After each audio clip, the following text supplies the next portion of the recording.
To our campaign 2018 coverage, and it's down to the wire. The governor's race between Bob Stefanowski and Ned Lamont is a tight one. Today, there are new developments on the campaign trail. Some are calling on unaffiliated candidate Oz Griebel, a former Republican, to drop out. Tonight, we have team coverage around the state. And first, we go to Chief Capitol reporter Susan Raff live at the Legislative Office Building in Hartford with the gubernatorial race. Susan?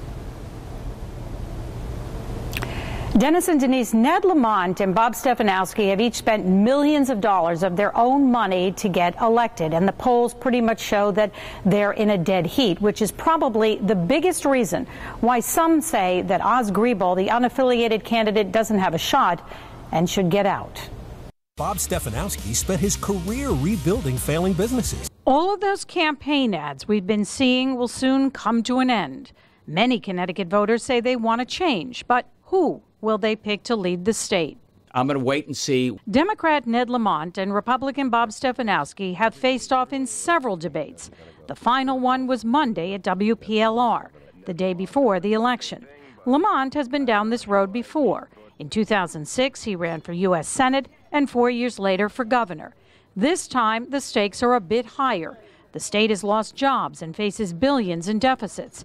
He promises to lower the property tax. It's the property tax that is making it tougher for people to stay in our cities where the taxes are so high. We need to deal with this pension problem. Stefanowski has a much bigger promise. He wants to eliminate the state income tax, but not in the first 2 years. His plan includes billions in spending cuts. Stefanowski is an outsider to Hartford politics, but feels people are listening.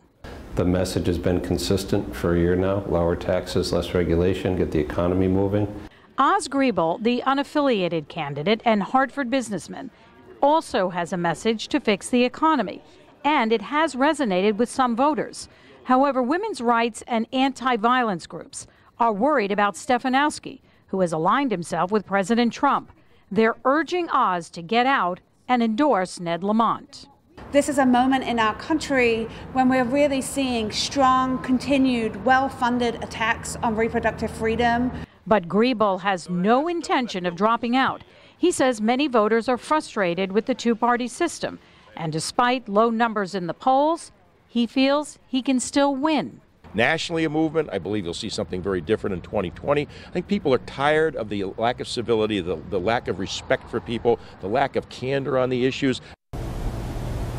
Voter registration is at some of the highest levels we've seen in a long time, and that is why the Secretary of the State is urging all polling places to have extra ballots on Election Day. I will be covering all the candidates tomorrow as they make their final pitches until the polls close, and we will have all the latest information on the election online, on our app, and on air. We are live at the Legislative Office Building in Hartford. Susan Raff, Channel 3 Eyewitness News.